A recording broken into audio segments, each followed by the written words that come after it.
From MTN News, this is Montana This Morning. A dream to return to flight. World War II veterans get to take to the skies in Bozeman. Coming up. We've seen twice already how this pandemic has affected the normal school year. I'm Annie Johnson, and coming up, I'll have more on how it's affected summer classes as well. Well, happy Monday, Southwest Montana. Look out your window, you won't see anything other than some gray skies and that. You know it's a Monday. Yeah, that's how you would usher in a Monday, isn't it? Yeah, perfectly. Full of smoke and haze. Yeah, temperatures are comfortable this morning. The afternoon's going to be hot, but we do have a big swing in our temperatures here a little later this week. You won't want to miss that. Temperature right now into the 50s and 60s, 37 in West Yellowstone. The potential of thunder showers there for the afternoon, mainly across Gallatin, Madison, Beaverhead County, parts of Park County. I don't think it's going to be widespread, and there's a chance you could see some showers in Butte, but I don't think that we're going to see much. Here's that smoky skyline. Temperatures back into the upper 80s and low 90s for the afternoon for Bozeman. Butte, similar, probably less of a potential of showers by the time you head into the afternoon, but that all changes. We'll talk more about the big changes on the way in just a few minutes. All right, thank you, Matt. Just at 6:30 now. 13 World War II veterans from around the state gathered in Belgrade yesterday to be honored and for a little fun. MTN's Jane McDonald was there to watch the joy of flying and introduces us to one of the vets. The greatest generation, and today that generation gathered here to be able to take to the skies once again. You can imagine 13 guys, the average age, they're between 94 and 102 years old, taking these flights. I mean, talk about the greatest generation. These people are World War II heroes. They fought for freedom. They really stand for everything, that's Montana. And one of those heroes, Sergeant Robert Weber, a gunner in World War II. Really don't know where to start. Was called to the service, so I was kind of a country boy. A country boy that risked everything for his country. So it was our job. We flew 5 PW missions to all the different camps that they had in there. We parachuted pallets of supplies to them. We had to fly just a few miles above stalling speed at about 200 feet and try and drop them in parachutes and hit in the middle of the stockade. Our boys were just starving to death because they didn't have enough food for their own people. They sure as heck weren't going to give any to the PWs. Robert and his team not only aided the prisoners of war, but was miles away from the beginning of the end. On the way home, we had heard that they dropped a big bomb north of us, and we weren't very impressive. We dropped a whole bunch of little bombs, and we weren't home till we got back to Saipan that we realized that was the first atomic bomb. And it wasn't very long then, a couple of days while they dropped the second one, and then the war was over. And today, he and his fellow World War II veterans take to the sky. We all had to be familiarized with flying in case the pilot got killed or something, so we could take over. It was just a year ago they had this deal here where they'd take us for little rides, and so I asked if I could kind of fly the plane a little bit, so he kind of showed me how to do it. That was the first time I'd ever flown a plane in my life. It was very enjoyable. And now I guess we're going to do the same thing again today. And though Robert may not be flying the plane today, through Dream Flights, the greatest generation will be able to see the valley from up above. In Bozeman, Jane McDonald, MTN News. Oh, what a great program. Thank you, Dream Flights, and thank you to those 13 veterans for your service. Meantime, in just a couple of weeks, classes will begin for Bozeman students. MTN's Annie Johnson chatted with principals of both high schools who look forward to the new school year, especially after having a successful summer program. Typically, there's only about a dozen high school students in the Bozeman School District needing summer classes to catch up on credits. About 10 to 15 students per summer, typically. This summer, there were about 4 to 5 times more students taking classes. We had an estimate of about 65 students initially interested at the start of the summer. When all was said and done, we had 56 students regaining credit. Missing credits and lost instruction time were some of the negative effects for education during a pandemic, but with parents and educators getting involved, the summer program presented a solution to that problem. We sent communication directly to those parents and students and said, are you willing and interested to come in over the summer? Then beyond that, we had our school counselors recommending students. We had some teachers who were recommending students. And so all of that kind of moved toward one group of students for the summer. But like with many other aspects of the pandemic, the need to adapt led the high schools to offer more classes, which in the end benefited the students. This year, because we had the English option, that really expanded the number of students, but we even had more students in math than usual. And it was really nice to have that biology option for a few students who needed it. With the summer behind them, the principals are ready to take on another school year during a pandemic. The important thing is just reminding ourselves and always remembering that we're all working towards the same goal. And regardless of whatever opinions may be on, all different kinds of subjects, the goal is the same. And I think reminding ourselves of that is really important as well. Summer classes have ended, but did you know there's a little bit more than a month left in the actual season? Summer doesn't officially end until September 22nd. Reporting in Bozeman, Annie Johnson, MTN News. 6:34 now. Wildfires are raging across the western United States and around the world. Newsy's Scott Withers explains how these fires are actually affecting the global climate. Weeks of massive wildfires burning millions of acres across the Pacific Northwest, filling the sky with thick smoke. Weather conditions worsening. We're expecting temperatures to be around 100 degrees today over the fire area, with humidities dropping all the way down into the single digits and teens, so very, very dry and hot air out there. It's not just a U.S. problem. Hot air and low humidity, there in Russia too. Fires burning through small towns in Siberia, destroying homes, forcing massive evacuations, more smoke filling the skies.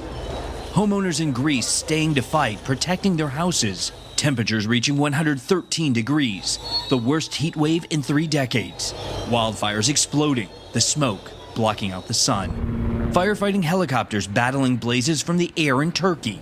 2 weeks of fires, thick smoke billowing up into the sky. Fires and smoke, just as bad in the South American country of Bolivia, charring almost 400,000 acres. The smoke drifting across the U.S., creating unhealthy air quality alerts in most of Colorado, and warnings from Minnesota south to Georgia and along the East Coast from Washington, D.C. to Philadelphia and New York City. But the smoke also helping. In Northern California, the smoke holding down temperatures and blocking the winds, giving firefighters some time to battle the blazes. Planetary systems running counter to what common sense suggests. New research showing the massive Australian wildfires in 2019 cooled the planet. Smoke from the 42 million acre fire spreading around the planet, blocking out some solar rays, dropping the global temperatures by 1/10 of a degree. Conversely, billions of people staying home, locking down during the pandemic, creating less pollution, clearing the skies, allowing more of the sun's rays, raising the global temperature 1/100 of a degree. Wildfires raging around the planet, destroying property, threatening lives, and strangely, fighting global temperature increases, even if just a few fractions of a degree. I'm Newsy meteorologist Scott Withers. 6:36 back here at home now in this edition of Positively Montana, the journey of a seed. MTN's Holly Brantley explores how one group is on a mission to see that cycle make an impact past, present, and future. Bringing healthier food to the dinner tables of Native American families now and for years to come. It all starts with a seed. I talked to a couple passionate about using lessons of their ancestors to make that happen and their quest to get others involved.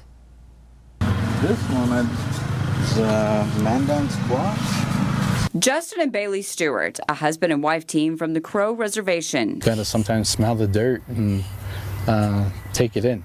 Growing their family at the same time, growing better food for Montana's indigenous reservations. Definitely, like I said, want to eat the outside and before it gets too far, and then conserve the seed on the inside as well. They call this a labor of love, spending their time this summer as interns with the Montana Indigenous Food Sovereignty Initiative. These are tribal lands, like this is treaty land, and knowing that we get to work with it every day, and eventually we'll be able to, like, the food and the seeds that we have here we'll be able to share with the community, the indigenous community, is something that's really amazing for me to be a part of. On this hot Montana afternoon, I found the pair hard at work. Even Bailey, due to give birth in October, tending to the crops of the ancestral garden at the MSU Horticulture Farm. We're gonna sift it to separate the pollen from the anthers, and then the white bags are actually where the silk is coming out, and that's what's gonna get pollinated. Other days, they spend their time at the Indigenous Learning Garden of Story Mill Park. Each plant helps each other. Eventually, the stewards will help get these crops from farm to table, from the ground here to indigenous communities around Montana. To be working these seeds now that are hundreds of years old is amazing.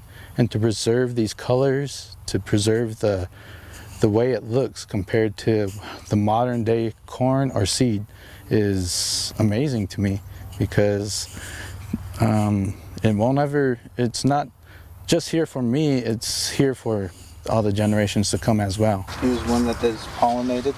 Raise the crops, save the seeds, and pass them on. They will be sent in bundles to multiple indigenous communities. This is not only my tribe's seeds, it's other tribal seeds that are from around, so these will also be passed on. The stewards say it's all with the hope of inspiring reservations to start their own gardens and get people excited to grow seeds that are native to the area. Teach them, other younger ones that are of interest, or even older ones that have their own gardens that just want to know how to tend to it better. Creating a more resilient food system and a healthier one too. Before the reservation era, we were growing our own foods, we were foraging for our own foods and hunting on our own lands. But when the reservation era came, we started getting government rations, and that's kind of when the unhealthy eating started. And a lot of diseases like diabetes, heart disease, you started to see that rise in Native communities. The main thing is that we're all learning, and we're all passing it on. And that's the other part of their mission, inviting every member of the Southwest Montana community to come out here and learn about the magic of planting seeds. I learned all of this by trial and error and just listening, like just standing back and listening to everybody. And by being out here with your hands in the dirt in the garden? Yep, literally. Growing a better future for their Montana family and yours as well. We think about generations to come. It's not about us. It's about the ones who are going to come after us. The seeds that will be saved will be placed into an ancestral seed bank in the new American Indian Hall building. It will be opening on Indigenous Peoples Day this October. For MTN News, I'm Holly Brantley. Now, Holly tells us the group holds volunteer nights during the week. Anyone welcome to come and learn and lend a helping hand. They meet every Tuesday, 6 o'clock at the Indigenous Learning Garden located at Story Mill Park. Every Thursday at 6 p.m. in the Ancestral Garden at the MSU Horticulture Farm. During these events, you can learn about indigenous gardening techniques, how to hand pollinate, and how to have seeds at the end of the season. Of course, check out our website for more information. Time for a quick break. When we come back, scientists in Russia finding new information about the animals that once roamed this planet. We head back there and back to the last ice age when we come back. But first, we head to New York for a look at what's coming up at 7 o'clock. Good morning. Ahead on CBS this morning, Taliban militants have overrun the Afghan capital and taken over the presidential palace there. We're on the ground in Kabul with the urgent scramble to evacuate. Also, we're taking a closer look at breakthrough COVID cases among vaccinated Americans.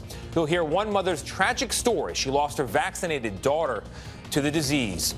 And only on CBS this morning, award-winning singer-songwriter Jason Isbell talks about his push for fans to get vaccinated and keep concerts safe. All that and more at 7.